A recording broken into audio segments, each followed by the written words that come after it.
앞서 영상에서도 봤듯이 야6당에서 제출한 탄핵소추안이 지난 7일 본회의 투표에서 국민의힘 의원들의 단체 퇴장으로 무산되고 말았습니다.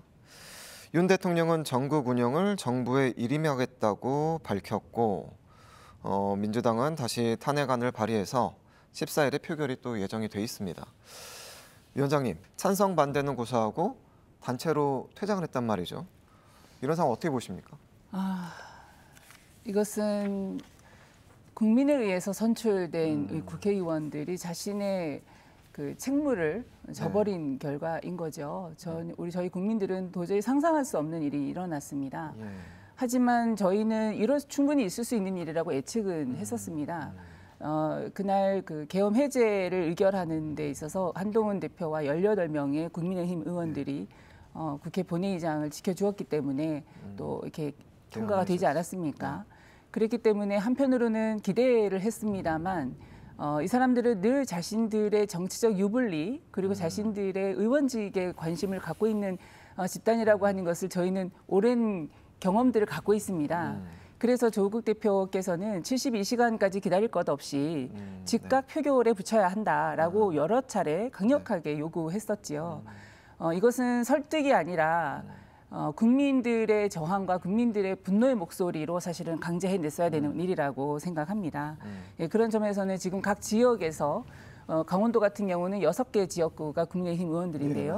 각 지역에서 이 시민들의 분노가 극에 달해 있고 각 지역 사무실을 방문해서 항의하고 근조 화환을 보내는 것도 결국 그 결과 그들이 행동했던 것에 대한 결과라고 생각합니다. 교수님, 국민의힘이 탄핵 반대를 당론으로 정했고 단체 퇴장이라는 행보를 보였어요.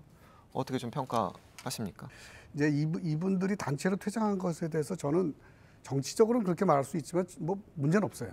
사실은. 왜냐하면 의원은 참여해서 표결을 해서 찬성할 수도 있고 반대할 수도 있습니다. 또 경우에 따라서는 참여하지 않음으로써 의사를 표출할 수도 있어요. 그래서 그건 법적으로 아무런 문제가 없고요.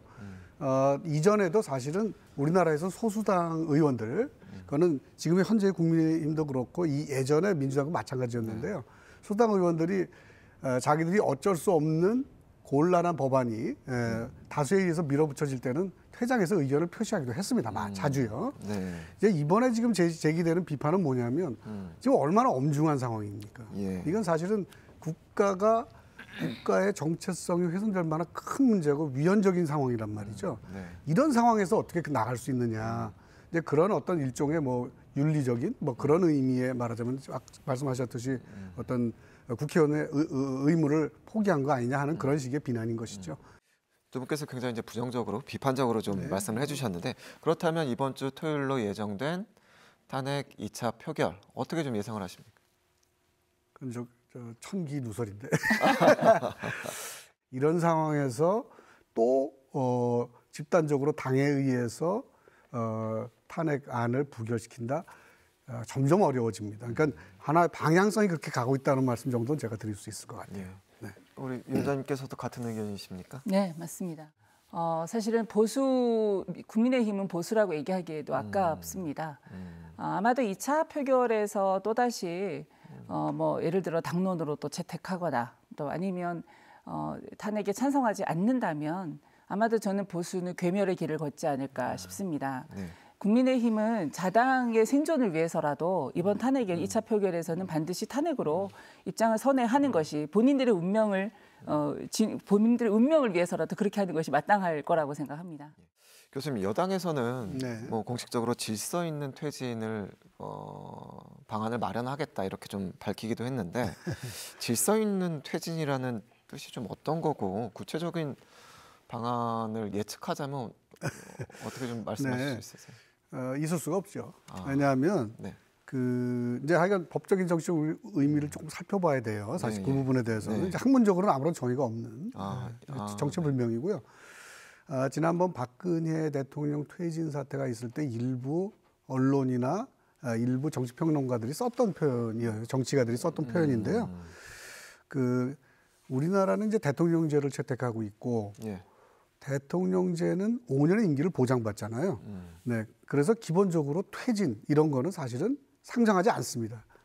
제일 중요한 권력자인데 이분이 뭐 나간다 이런 거는 사실 헌법에는 별로 상정돼 있지 않고 한 가지 경우 오직 내란이나 외환의 죄를 범했을 때 이것은 대통령으로서의 기본 책무를 하지 않은 것, 오히려 책무에 반하는 행동을 한 거기 때문에 이제 그랬을 때 탄핵이라는 방법을 통해서 퇴진할 수 있는 방법 하나밖에 없습니다. 우리 법질서 속에는요. 그분들이 말하는 질서 있는 퇴진이라고 하는 것은 아마 혼란이나 뭐 손해를 최소화하는 퇴진 이런 거라고 말할 수 있는데, 자, 그것은 뭐냐면 대통령이 이 자리에 있으면서 현재 여당의 정치적 질서를 그대로 가져가면서 말하자면 시간을 벌어가면서 향후에 우리가 혼란 없이 간다고 하는 것인데 혼란 없는 건 법적 절차를 따라가는 게 제일 혼란 없는 거 아니에요? 그것은 우리나라 법에서는 탄핵밖에는 상정하지 않습니다. 그렇게 생각하시면 됩니다. 위원장님 어떻게 평가하십니까?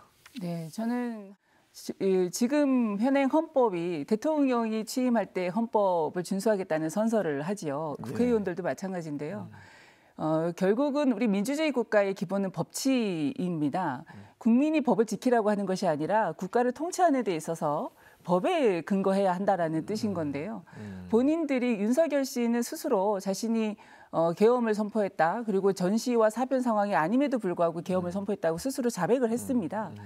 명백한 현행범이지요. 근데 이런 사람들이 자신들이 뭔가 다음의 스케줄을 제시하겠다라고 하는 것 자체가 언어 도단입니다. 또 하나 국힘당은 스스로 또 뭐라고 얘기하냐면 우리는 탄핵 트라우마가 있다고 얘기합니다. 트라우마라는 말은 피해자가 가지는 정서입니다. 그런데 탄핵이라고 하는 지난번 박근혜 탄핵이라고 하는 것을 제공한 것은 지금의 국민의힘이에요. 본인들이 가해자란 말입니다. 국정 질서를 어지럽히고 국정농단을 통해서 국민들에게 수많은 고통을 주었어요. 이 가해자들이 트라우마를 얘기한다는 건 너무나 놀라운 일입니다. 저는 이런 언어 도단이 이번 전국에서도 끊임없이 반복되고 있다는 것이 매우 좀 놀랍고요. 아까 우리 교수님 말씀하신 것처럼 지금 현재는 헌법에서 예정하고 있는 절차대로 탄핵하는 것, 이거 외에는 다른 방법은 존재하지 않는다, 이렇게 생각합니다.